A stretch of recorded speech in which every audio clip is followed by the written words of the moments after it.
female national coach, and they said this crop of players were the future of their country's women national team. And today, as I talk to you, about 5 of them from Canada. Canada came second in that competition. You have the likes of Tinko, Brittany Chapman, Candice, and their goalkeeper Erin McLeod. Playing at the highest level now. They are the bedrock of the Canadian national team now. National which is not team. the same with Nigeria. And none of Nigerian players were there. Anyway, Ari, what we are seeing on the screen was a friendly between our under-17 girls and our under-20 girls in Abuja. Yes. Our under-17 have also qualified for the World Cup in a minute. Without kicking a ball. Without kicking a ball. No fault of theirs, because they were ready to play, their opponents pulled out. Exactly. But that is, again, where it will stop. Nigeria must always qualify, because we don't have, if we had done what we're supposed to do, if we had done the needful, qualifying will not be just the standard for us. We should be competing now. How are we going to win, you know, a FIFA trophy, even at the under-17 or under-20? Or senior level? Forget senior level. We won't get there. We won't get there because we are not doing the right thing. Because we are putting players. Look at the team that is going to South Africa. The girl that is scoring 6 goals in a match, Uchechi Sunday. Uchechi Sunday had played for the Super Falcons 4 years past. And she has played in this under-20 twice. Right? Look at Oshola. Oshola has played for Super Falcons. Oshola has played for under-17. Oshola has played for under-20. Oshola is coming back to play for under-20. Anyway. And these are the players you are taking there. We are not developing this thing. Ali, we have to close it there. We will always bring you back. So when we're on the verge of maybe the African Women Championship, we will surely bring you back. Or anytime you come back into town, we will talk about it. African Women Championship, which we've lost to a group of Nigerian girls that could not, when we are propping up the Super Falcons. They could not play for Nigeria. They couldn't play for Nigeria. About 5 or 6 of them, they went to Equatorial Guinea. From there, they developed, and they've been beating Nigeria blue and red. Ali, thank you so much for your time. We need to go on a break now. And during the break, we'll take you to Australia. World number 2 and the defending champion, Novak Djokovic, just couldn't survive Stanislas Wawrinka at the Australia Open. We'll bring you highlights of that game. When we return, Yemi Adebayo and Cosmos will be joining me. We will go through the rest of the show together. So join us again. We'll be right back.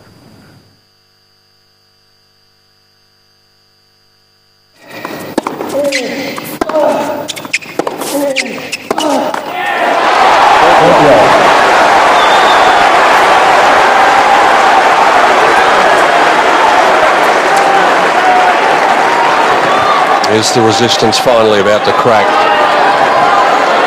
He's been happy, Wawrinka, to go to the Djokovic forehand. He's happy to get it in those sort of exchanges. He thinks he's got the better of him in that regard. And the minute the Djokovic changes it, goes to the backhand, Wawrinka's got that ripping cross-court backhand. So here we go.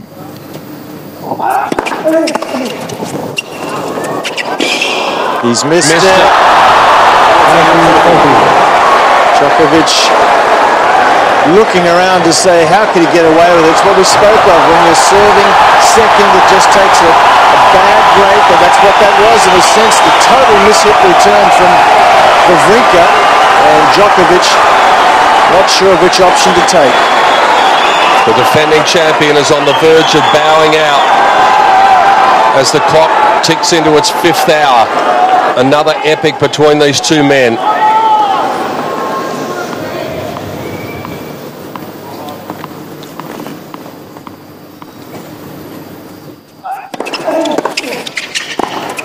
Missed it. Stolen Wawrinka has not been able to beat Novak Djokovic in their last 14 meetings. All right, that's how it ended. Djokovic just crashing out that way, not being able to defend his title. We've made a change now. Cosmos is back. Yemi Adebayo is also back. Yemi, you've been keeping tabs with Australia Open, all that has been going on. Day of upsets, massive one for Djokovic and for the girls. But let's quickly talk about Djokovic, and then you talk to us about that. I don't know if I agree. Well, it's an upset, okay. but I mean, the performance from Djokovic, you wouldn't be disappointed. 5 sets. I mean, if you had lost in 3 straight sets, you would say fine. But he lost to the 8th seed. Stanislas Wawrinka, Tomas Berdych, David Ferrer. These guys have always been around. They've always been a tough nut to crack. And I've told you that the half that Djokovic was drawn in, this was his first big test. He hasn't really played the top guns, and the first real test he fell. So, but it was still a good performance. He has won this title 4 times, 3 times back to back. He was hoping to get the 4th successive title, and that just didn't happen. Let's talk about the girl that is taking Australia Open by storm. The Canadian sensation, 19-year-old Canadian, Eugenie Bouchard. Well. I mean, no one saw it coming. She defeated Anna Ivanovic, Serena Williams, conqueror, and through to the semi-finals. That means first Canadian. A lot of consistency, a lot of quality. Yeah, a lot of quality, and like I said, the element of surprise. No one saw her coming. It happens. The other day was Sloane Stephens that was able to do this, and now she's done it. I can't talk about quality, but I know that this was top performance. Whether or not she'll be able to replicate this over and over through the year in the Grand Slams, we'll wait to see. But good performance. But there are a lot of other matches to watch out for. Victoria Azarenka will take on Agnieszka Radwanska. That's top one. Of course, Dominika Cibulkova will also take on Simona Halep. Those are the other quarterfinal matches. For the guys, Andy Murray, Roger Federer, everybody's waiting for that. And of course, Rafael Nadal and Grigor Dimitrov. Grigor Dimitrov is another unheralded star, along with Dogopolov. Those are some of the guys you would expect big things for. So Rafael Nadal has to be careful. Thomas Berdych has been the surprise for the guys. Yeah. Through to the semi-finals as well.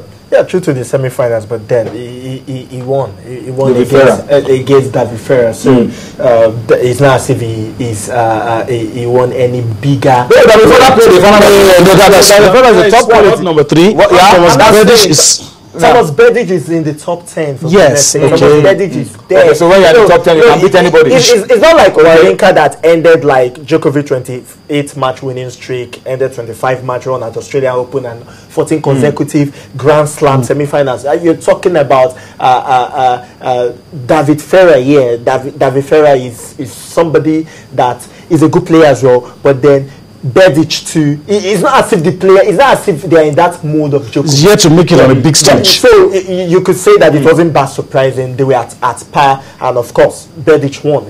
Getting to the semi-finals. If he can get to the final, is something that I'm not too sure about. But then it's a good game, and like he said, those matches, those games are going to be played are very, very important games as well. So definitely in the men's, women category. Let me ask you before we talk Scrabble. Okay. Nadal looks like he's the only one that has been cruising. Yeah. No difficult test for him. Do you see him go all the way? Yeah, definitely. There's a little matter of Andy Murray anyway, but Andy Murray has to be Roger Federer first. Yeah, it has to be Roger Federer first. And but does he have enough in him to play those kind of games that they played against Tsonga on the bounce? I'm talking of Roger Federer. He's taking it easy these days, and it doesn't really go all the way. I mean, I think he has to start taking it easy because age is not on his side. Age is not on his side, and but the way he plays, you're not always afraid for him because he plays more with finesse. It's not all about energy. Yeah. So if he's not injured, if fatigue is not setting in, he's a good player. And to be the best, you have to beat the best. Definitely. So I have a feeling that Andy Murray will choke again. It's going to be Roger Federer. He's already broken that ice. Whether or not, he can always win more. But I don't really read much into the Rafael Nadal, Grigor Dimitrov, unless Rafael Nadal has a bad day. Let's close the show, and come back home now. And of course, this time we are coming back to Lagos International Sports Classic.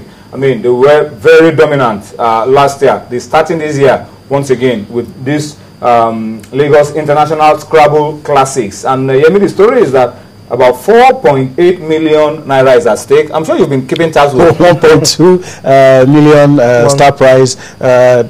in all the categories, but that 1.2 million is 4 countries have confirmed their participation. Now you have United States, Ghana, Kenya, and Scotland. It's going to be a 4-day championship, and started from January the 23rd to 26th. And I mean, top 10 players will get cash rewards, and in some of the categories, intermediate and in the open, there will also be cash rewards as well. And I'm always happy when I see things like this, because it's always going to help the game. It's always going to put us on the sporting map, because it shows that we're capable of hosting good things. If you're doing something and you're able to bring the Americans down to your country, it's huge, because this is a country that participates in only top sporting events, and I think the prize money is good as well. Yeah, very attractive as well. Okay, I think it's time for us to wrap up the show. But let me just read a few comments. I'm told my time is up and I should go now. But somebody is asking, Kabiru Yewale, Chan is to be considered for the rankings. Is asking how true this is. At the beginning of the tournament, we said it. The Chan is used by FIFA for the ranking. The Chan, is now an A event. It's not on FIFA's calendar, but FIFA rates it as an A event. So the points that you garner from the Chan will go into your rankings. And hopefully they will make it, they'll put it in FIFA calendar as well, so that we will not have issues of Orlando Pirates not releasing players and issues with Kaizer Chiefs as well. All right, and I want to say thank you to all of you on Twitter. A whole lot of you have copied what we said you should do. Hashtag Morocco must fall. That's the hashtag that we'll use all through this week. By the time we come back next week, after Saturday, we'll find a new opponent that must fall on our way to becoming champions of Africa once again. That's our show this Tuesday. Thank you for watching. We'll be back tomorrow with a bigger and a better one. Bye-bye now.